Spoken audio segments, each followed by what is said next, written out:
lo que está pasando. Pero antes, conversamos también con el doctor Anderson Sánchez, que es decano del Colegio Médico de San Martín, y suponemos que ellos tienen una evaluación más independiente del asunto. Doctor Sánchez, por favor, explíquenos qué está pasando en Tarapoto y qué está pasando con estos niños recién nacidos que se quedan sin oxígeno.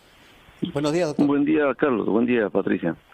Realmente para nosotros es un escenario de terror esto, de la falta de oxígeno, que se ha venido acentuando en los últimos 10 días y que definitivamente afecta ya no solamente a los pacientes con COVID, sino a los pacientes no COVID y sobre todo a los más sensibles, que son de las unidades de cuidados intensivos, de neonatos y de adultos. Es terrible esta situación.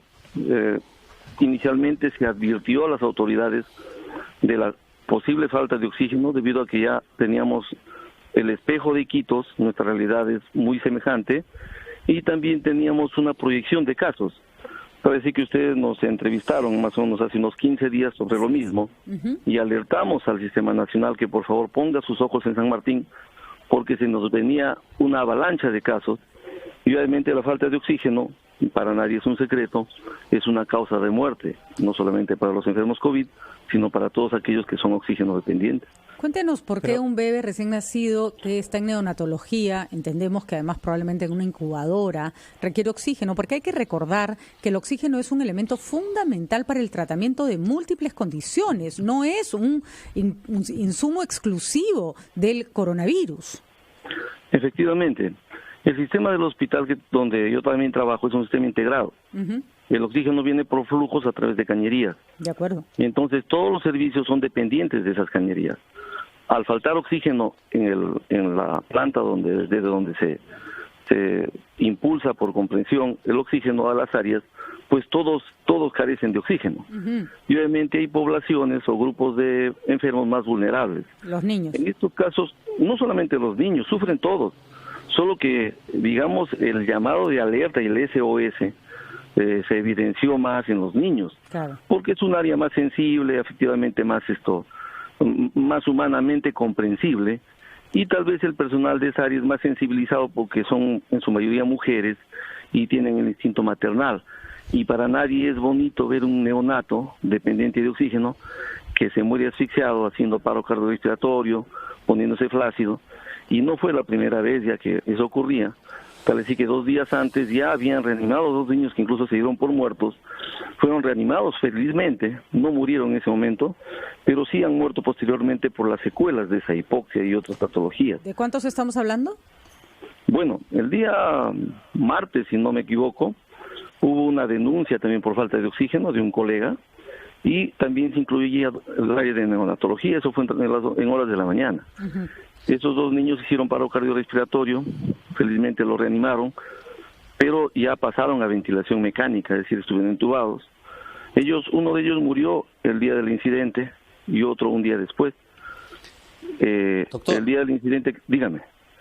Doctor, permítame. En este fin de semana hemos escuchado, por ejemplo, al Premier, al presidente de la República hablar de una garantía en cuanto al abastecimiento de oxígeno en su región, lo cual nos parece algo increíble por lo que usted nos está diciendo. Esta relación que hay, pedidos, solicitudes constantes al Ministerio de Salud, ¿qué pasa? ¿No han sido respondidos? ¿Qué pasa con el abastecimiento? Porque ese también es otro tema que se había, entre comillas, garantizado. O sea, el abastecimiento en zonas como San Martín, Loreto, pero usted nos da a conocer un panorama completamente distinto. Efectivamente, yo no sé bajo qué premisas las autoridades nacionales y regionales hablan de una garantía de oxígeno. Yo acabo de ingresar al hospital y acabo de ver un grupo de familiares, cada uno con su balón en la puerta del hospital, ya que todos aquí están con esa emergencia. Y para nadie es un secreto que cuando falte el oxígeno, los técnicos o el personal sale a pedir a nombre de tal persona, por favor, tiene un balón de oxígeno, páselo, porque ese momento viene. Hay momentos que no hay oxígeno. Lamentablemente es cierto. No sé por qué las autoridades no verifican. Inclusive tuvieron la oportunidad, porque hace el viernes que estuvieron acá en una conferencia de prensa, justo cuando ocurrió ese video de los neonatos, que en realidad es un SOS, estuvo el Premier con la ministra de Trabajo y funcionarios del Ministerio de Salud a 2 cuadras. Claro. Yo he visto un video donde una periodista les pide, por favor, casi como que les ruega, para que por favor vayan a verificar que no había oxígeno. Si ellos venían en ese instante, encontraban el cuadro y hubiesen tenido una real idea de lo que sucede. Y creo que eso evitaría que vayan a hablar a Lima con opiniones totalmente distorsionadas de la realidad, que realmente la población acá lo está tomando como una burla. Porque ellos hablan en Lima que todo está bien, pero acá está todo mal. Inclusive un funcionario de la región iba a decir que los que piden oxígeno por redes sociales son troles que quieren dañar la imagen. Qué horror. Imagínense cómo nos tratan cuando pedimos auxilio. Qué horror, doctor. Y esto se suma a un problema. Sé que han enviado documentos para sancionar a las enfermeras o al personal que emitió y filmó ese video, lo cual me parece totalmente descabellado, porque en realidad lo que hacen ellos no es quedar, digamos, no es su intención dañar a nadie, ni la imagen de ninguna autoridad. No estamos en una campaña electoral.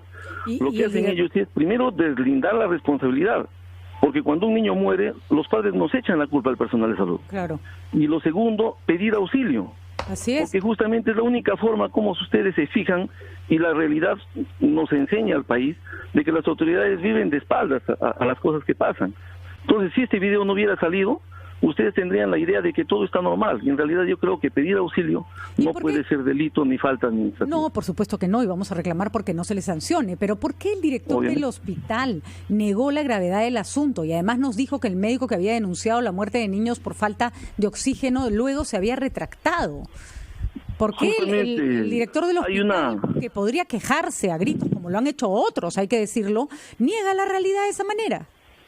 Bueno, justamente eso es lo que pasa en un país donde los cargos son de confianza. Claro. Y en realidad yo, más que cargos de confianza, pienso que son cargos de complicidad, porque tratan de ocultar las cosas para que haya impunidad en todos los daños que puedan existir. Realmente es evidente, y en buena hora que su salud emitió un dictamen y van a hacer estudios de auditoría de caso, y ahí se va a evidenciar los daños que causa la falta de oxígeno acá. Porque no solamente es la muerte. Si usted a un neonato lo somete a varios minutos de hipoxia, es decir, de ausencia de oxígeno, le causa daños neurológicos. Daño cerebral. Con consecuencias, secuelas que van a afectar su calidad de vida. Permanentemente. Permanentemente. Ese niño y eso nace... pienso que es un tema... Así es. Ya nació, está con daño por el mismo prematurez, por el mismo daño. Luego lo somete a una pérdida de oxígeno frecuente. Ese niño tiene secuelas posteriores. Realmente llega a veces a la invalidez. Y creo que el Estado va a tener que tener un trabajo de ver cómo recupera y hasta quizás indemnizar, porque es un tema humano que se atiende a esas personas. Le arruinan la vida a un niño que empieza, efectivamente, que llegó al mundo y que no tendría por qué haber pasado por esa situación. No tenemos palabras, doctor, no tenemos palabras, no sabemos cómo calificar lo que está pasando. Sí entendemos que para lo que sí tenemos palabras es para decir que esta situación no puede continuar ni una hora más. Un niño que muere en un hospital sin ninguna razón o que queda dañado para el resto de su vida por falta de oxígeno. Y hay que decirlo, doctor, el oxígeno no es algo accesorio en un hospital, es un elemento fundamental, ¿no es cierto? Es como que a los bomberos les falte agua. Efectivamente, inclusive, y esto se alertó a las autoridades regionales, y eso es un reclamo, casi un clamor popular en Tarapoto. La planta de oxígeno con que se dotó este hospital está malograda hace 2 años. Además malograda bajo intereses raros, ¿no? Como para que favorecer a quienes lo importaban muchísimo más caro en lugar de arreglar la planta, ¿no? Claro, y se alertó a tiempo. Inclusive ha habido varias cruzadas diciendo que arreglen. Siempre las autoridades regionales... ¿Cómo respondió el gobierno regional, doctor? ¿Cómo respondió el gobierno regional ante ello? Diciendo que no nos preocupemos, inclusive frustró una colecta para comprar una planta de oxígeno, hablando con los párrocos, diciéndoles que más bien ese dinero lo usen para dar limosnas, porque el oxígeno estaba garantizado. Cuando las matemáticas nos decían que había una proyección de casos que definitivamente no iba a ser sostenible. Entonces, esto es una crónica de una muerte anunciada. Doctor Anderson. Definitivamente, ellos sabían lo que iba a pasar. Doctor y Anderson, el costo que están pagando no solamente es económico, porque ¿cuánto cuesta cada viaje aéreo? ¿Cuánto han gastado por supuesto, en comprar oxígeno? Yo creo que con eso ponen una planta en cada provincia, una planta de oxígeno. Y los costos en vida que son pues invalorables, ¿no? Nuestra felicitación al personal médico que difundió las imágenes. Nuestra felicitación. Hicieron lo que tenían que hacer. Ahí vemos las imágenes de enfermeras desesperadas asistiendo mecánicamente a niños que se quedan sin aire, a bebitos que se quedan sin aire. No tenemos palabras, doctor Sánchez, de verdad. Sí, señor, gracias. Y yo desde acá pido el apoyo, por favor, para que se sancione a los responsables y no a los que pidieron auxilio. Aquí la justicia probablemente haga escarnio y dañe a los que pidieron auxilio, de acuerdo, y queden Sánchez. impunes lo que ocasionó el daño. Así y eso ojalá no pase esta vez. No pida apoyo, pida justicia, doctor Sánchez. De eso se trata. Vamos a una pausa, regresamos.